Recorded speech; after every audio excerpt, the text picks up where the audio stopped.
Bavandimwe ndabasuhuje mu izina ry'Umwami wacu Yesu Kristo. Uyu munsi reka turebe Zaburi ya 34 umurongo wa 5. Nashatse Uwiteka aransubiza, ankiza ubwoba nari mfite bwose. Imana itugirire neza. Bene data bavandimwe, uyu munsi ufite amahoro, uyu munsi wakuwe mu ngoyi z'ubwoba, wakuye mu ngoyi z'ibyaha. Uyu munsi wararekuwe, ntukiri imbohe y'umwijima, ntukiri imbohe ya Satani. Uyu munsi turi mu mahoro bene data, uyu munsi ubwoba bwadukuweho, uyu munsi twashize ubwoba, uyu munsi turavuga dushize amanga. Yesu yatugiriye neza, Yesu yaradukijije. Uyu munsi nawe mwene data warababariwe. Ukwiriye guhimbaza Imana, ukwiriye guhimbaza Yesu, ukwiriye guhimbaza umuremyi wawe. Uyu munsi warahindutse mwene data, ntukiri mu mwijima. Uri umunyamahoro kubw'ijambo ry'Imana ryakugezemo. Bene data, ubwoba bwawe bwose nyemerera burangire, nyemerera ubwoba waciyemo, ibyaha wanyuzemo, ibyo waciyemo byose nyemerera uyu munsi birangire. Yesu yaragusubije, Yesu uyu munsi ni umwami wawe kandi yaranakubabariye. Uyu munsi umeze neza, ukwiriye gushima Imana, ukwiriye kuza imbere y'Imana ukayibwira uti Imana, uyu munsi nanjye ndi umunyamahirwe kandi narahamagawe. Uyu munsi ndi mu mucyo w'Imana kuko Imana yemeye ko mbana nayo. Mwene data muvandimwe, nta kiruta kubana n'Imana, nta kiruta kuva mu bwoba bw'umwijima, nta kiruta kuva mu bwoba bw'ibyaha. Ibintu byose birashoboka imbere y'Imana iyo tuyiyeguriye. Imana ntiyibuka ibyashize, ahubwo Imana yacu yibuka ibyo tugezemo uwo munsi. Mwene data muvandimwe rero, nawe Imana iragukunda, nawe Imana yaragukijije. Uyu munsi uri urumuri rw'Imana, uyu munsi Yesu yagutashyeho, nawe ufite amahoro kandi ujye ubyishimira kandi ubyirata uvuga uti nanjye narakijijwe, ndi mu rukundo rw'Imana. Yesu aho ari ibintu byose bigenda neza.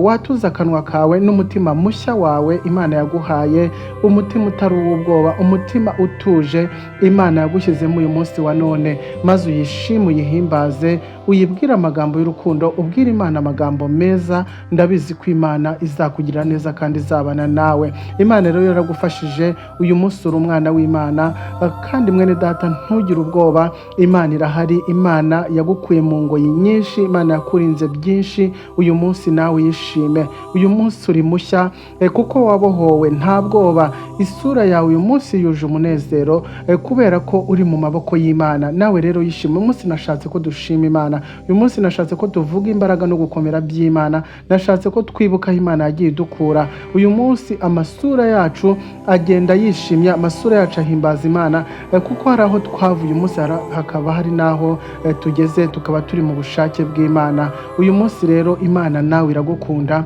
kandi uyu munsi Imana yagutuje mu mutima wayo. Uyu munsi nawe uri umwe mu bana b'Imana, uri umwe mu bo yishimira. Uwiteka uyu munsi ni umucunguzi wawe, nawe urabihamya aho uri hose.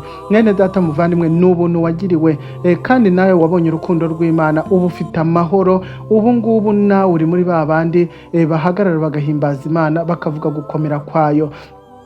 Mwene data muvandimwe rero, uyu munsi uri mu buzima bushya, uyu munsi uratuje, uratunganiwe kandi kwiheba kwawe kose kwararangiye, ingorane n'ibyago waciyemo byose byararangiye. Umunsi uriho kubera Imana, uriho kubera imbabazi za Yesu Kristo, uriho kubera urukundo rw'Imana. Nawe uri umwana we rero, uyu munsi ishyire mu mahoro, ishyire mu mutuzo kandi wumve ko udakwiriye kuba ingoyi y'umwijima, udakwiriye kuba ingoyi ya Satani, ahubwo ukwiriye kuba umwana w'Imana, ukwiriye kuba umutsinzi. Uyu munsi uri umukiranutsi kuko Imana yakugiriye ubuntu. Mwene data muvandimwe rero, umfashe gushima Imana, umfashe kwibuka aho Imana yadukuye. Ibi byiringiro twahawe, Imana yatugiriye neza, yaduhaye ibyiringiro bidadukoza isoni. Uyu munsi nta soni dufite zo kwitwa abana b'Imana kandi turi mu biganza bya Yesu, turi mu biganza by'Imana. Uyu munsi turabe, uyu munsi twarakijijwe, uyu munsi twakuweho za karande, twakuweho umwijima, twakuweho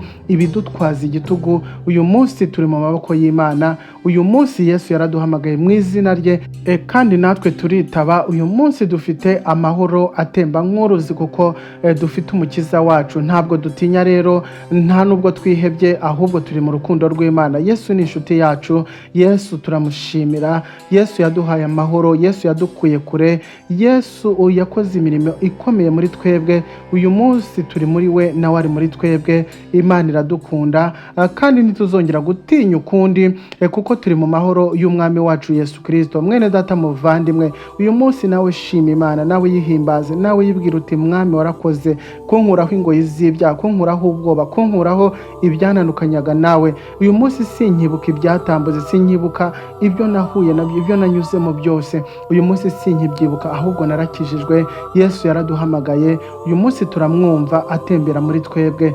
Twabonye umucyo we kandi twabonye amahoro. Uyu munsi aho turi turatuje kandi tuguwe neza, twiringira izina ry'Uwiteka kandi twiringira amasezerano twahawe n'Imana. Mwene data muvandimwe, we wagize amahirwe akomeye cyane yo kubabarirwa, we wagize amahirwe yo gukurwaho ingoyi z'ibyaha, wagize amahirwe yo gukurwaho ingoyi z'ubwoba. Uyu munsi bya kera kuri we byarashize. Uyu munsi hagarara ushima Imana, uvuga uti Mana warakoze, Mana wangiriye neza, nanjye waransubije. Uyu munsi ndi muri wowe. Nubwo wenda utaba ufite iby'isi bihagije, nubwo utaba ufite iby'umutima wawe n'umubiri wawe byifuza, ariko menya ko ufite amahoro kandi wongera umenye ko urukundo rw'Imana rukiri kuri wowe. Mwene data muvandimwe rero, uyu munsi reka dushimane Imana, reka tubwire Imana tuti Imana warakoze kuko wemeye kudukuraho ingoyi z'ibyaha, ingoyi z'ubwoba. Nk'uko ijambo ryatubwiye ngo nashatse Uwiteka aransubiza, ankiza ubwoba nari mfite bwose. Uyu munsi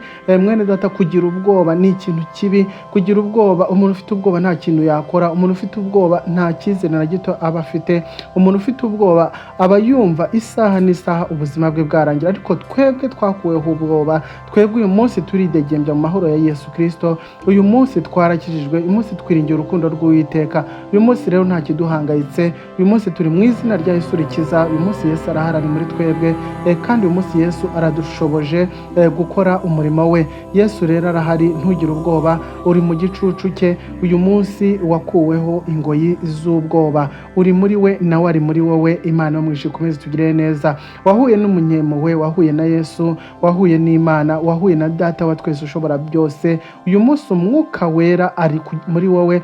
Umwuka wera gushoboza kubana n'Imana, umwuka wera aguha imbaraga zikomeye zo kuvugana n'Imana. Rero mwene data muvandimwe, uyu munsi ntugitinya, uyu munsi ntukiri mu ngoyi z'ibyaha. Uyu munsi wavuye kure, hahandi habi wari uri, hahandi wari wihebye, hahandi watinyaga, hahandi wumvaga nawe utisobanukiwe. Uri mu rukundo rw'Imana. Rero nawe ushima Imana, nawe uyibwira uti Mana uyu munsi amahoro yawe, amahoro utanga, ubuntu utanga, ibyiringiro byawe bindiho. Uyu munsi meze neza, uyu munsi ndasuhuza ibyishimo, uyu munsi ndasuhuza urukundo, uyu munsi ndasuhuza amahoro menshi nahawe n'Imana. Uyu munsi ndidegembya, ndi mu mahoro atangaje, ndi mu mahoro aturuka ku Mana. Mwene data muvandimwe rero, umfasha dushima Imana. Wowe Imana yagiriye neza, wowe Imana yahaye amahoro, wowe uri mu rukundo rw'Imana kubw'ijambo ryayo, nawe umfashe tuyishime tuyihimbaze.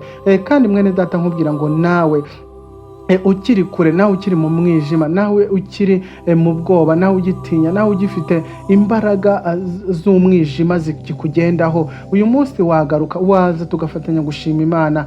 Waza kuko natwe mwene data nuko twari tumeze byari bikomeye, ariko uyu munsi turashima Imana. Uyu munsi twongeye kumva umunezero mu mutima wacu kuko twiyeguriye Imana. Nawe rero ngwino dushimane Imana, ngwino uyu munsi ukizwe, ngwino ushaka imbaraga zikiza, ngwino wibire mu kidendezi cy'amaraso y'umwami wacu Yesu Kristo, usenge, ushake ijambo ry'Imana, nawe ubohoke, nawe dushimane Imana.